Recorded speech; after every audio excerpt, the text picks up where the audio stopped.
This class is related to decision making and stakeholders. Now, one view of decision making is put forward by McGrew in 1982. This writer sees decision making as a decision is a real choice. It's a choice about ends. Ends are what the business wishes to achieve. Ends are the outcomes. Ends are the, if you like, the targets that the business is aiming at. But it's not just looking at what ends the business should be aiming at. It's also looking at the ways in which those ends, those objectives, can be met. So what means are used to achieve the ends? And the means are related to what technology should be used, and what people should be employed, and what training should they be given, and what managers. And so it's looking at how the ends can be achieved. And this can be done on an individual basis, individual workers having specific tasks, or it could be done collectively when workers are in teams or in small collectivities. So the idea behind decision making is that we try to identify an objective, an end. There might be several ends that we can identify. We select one. We have to make a decision, in other words, which one to aim at. And then we need to consider the means, the resources that are needed to achieve the end. And there may be various resources that are available, and we have to select the right one. Again, a decision must be made. And finally, the definition, or this view of decision making, suggests that this can all happen at an individual level. Individuals may have to select the ends that they wish to meet and look at the means that they have at their disposal, or it could be within companies or collectives. So decision making is the process of choosing from alternatives. If there are no alternatives, there's no decision to be made. If we don't have an alternative, then we have to do what's required of us. We have no decision. It's only when we have alternatives do we have decisions. The purpose of decision making is to identify a problem and offer solutions or alternatives. That's the idea behind decision making. It's choosing the best solution to a problem. Now, I emphasize problem here. In fact, there are other videos in the course that talks about the opportunities that sometimes arise, and the business has to select between the various opportunities that are available to it. Again, decision making based on opportunities. But it just so happens in this session we're going to look at problems, and we're going to talk about the identifying a problem and fixing the problem, looking at the alternatives which will help us to fix the problem. One famous writer in the business and management area, Drucker, identified different types of decisions. There are strategic and tactical decisions. And I'm going to go through those in a few moments again, so I'm just going to list them here. Then we have organizational and personal decisions, and basic and routine decisions. Now, as I said, let's go through these in a little more detail and see what Drucker had in mind. So he did differentiate between types of decision. Strategic decisions, these are made with support. These decisions are made which support the long-term goals of the organization. So strategic decisions are related to long-term decisions. Where should the company be based? What technology should it use? What products should it make? What training should the workers be given?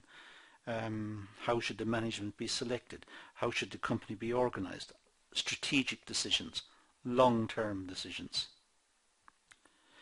And these decisions are usually made by senior management. Now, tactical decisions are usually made by middle management, departmental managers, perhaps marketing managers or HR managers or whatever. The decisions here involve meeting objectives set out by senior management. It could be related to product development.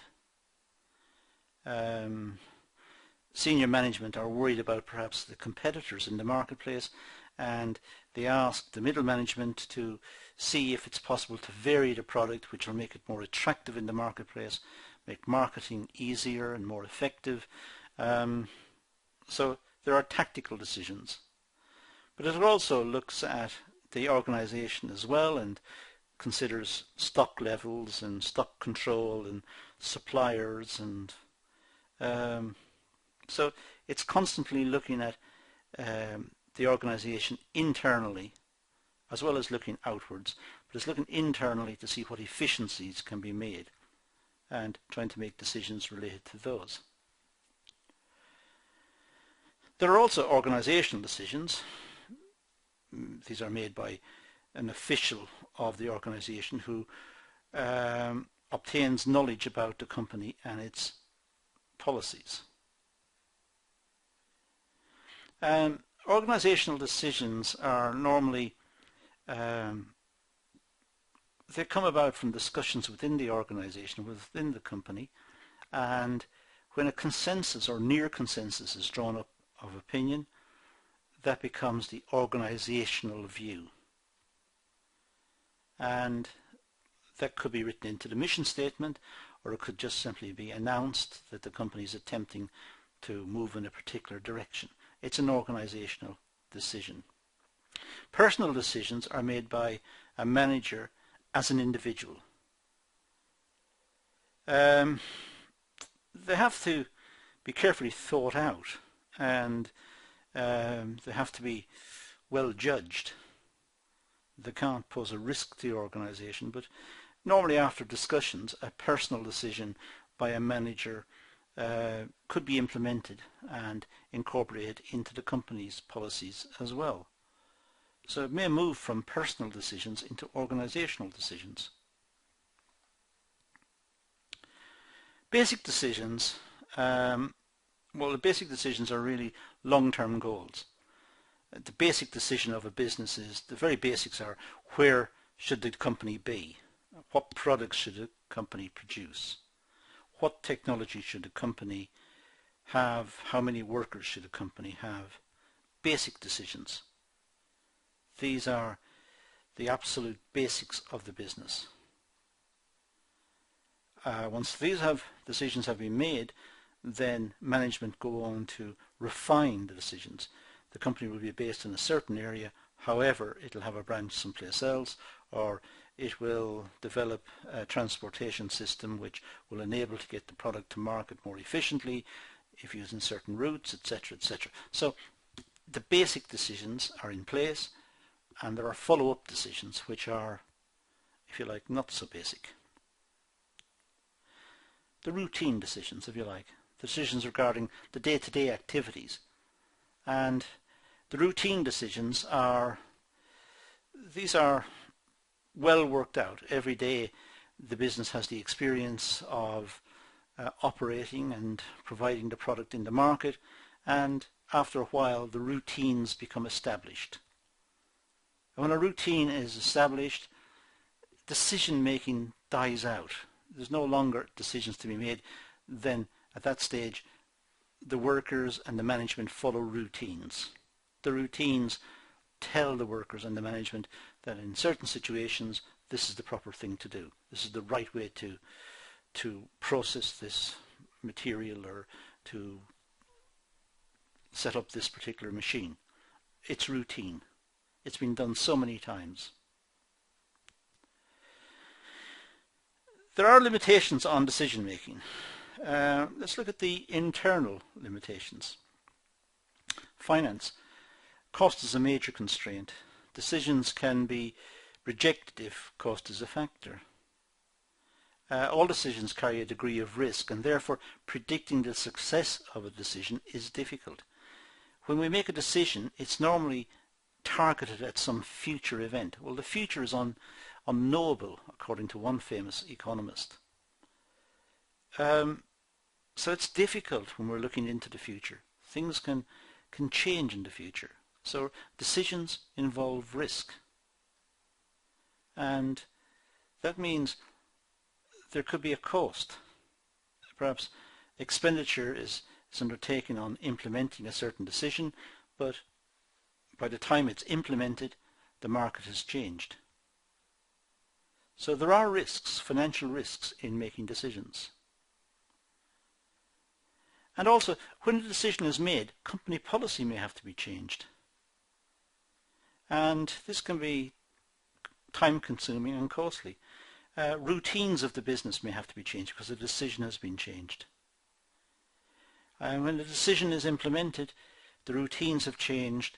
Workers might need extra training, better communications within the business explaining why it's been changed and what are the implications for the business. So company policy will be affected. And also employee attitude and skill levels. Decisions should be made so that they can be achieved.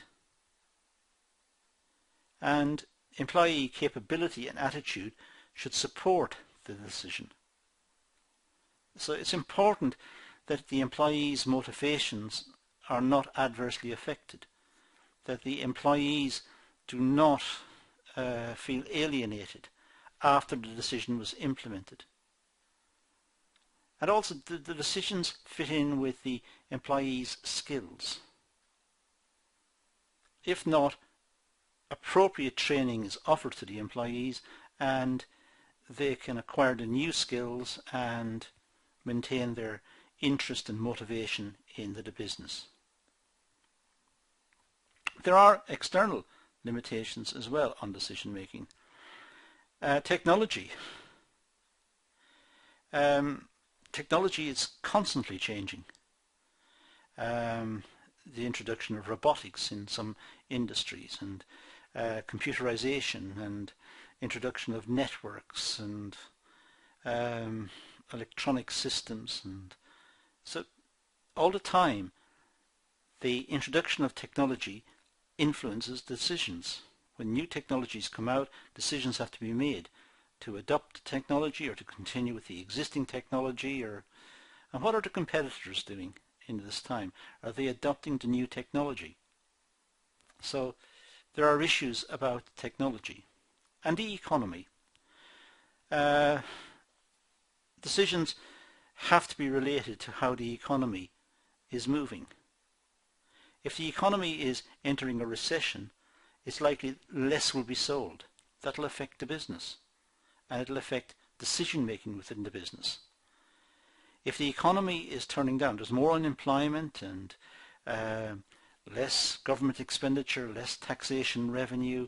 If the economy is dipping, then workers, then the general community, I should say, have less to spend on products, and that means there will be less sales and perhaps less workers required. There might be redundancies within the business, which will affect morale, which will affect the operation of the business. So we have,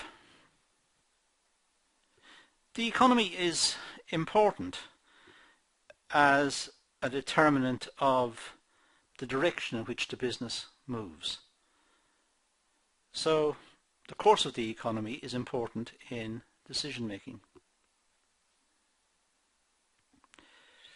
Competitors. Well, there are always copycats. There are always businesses who try to copy the products of others, particularly if a company has been successful. If it's selling a lot of its products, then other companies will try to copy it. And there are issues about intellectual property. Will the government and will the legal system support the company if it registers its products and tries to have a copyright or a patent? If it has a patent on the product, it should be legally protected and should stop other companies from copying it. But it's not always enforceable, and there are issues about globalization and the way in which products travel between countries and successful designs are copied in different countries and so on. There are external issues associated with competitors, and these need to be taken into account in the decision-making process. So what we've done here is we've looked at different types of decision-making at different levels according to Drucker, and we've looked at the limitations of decision-making. And that's all I'm going to do in this session. I'm going to leave it at that and say thank you for watching.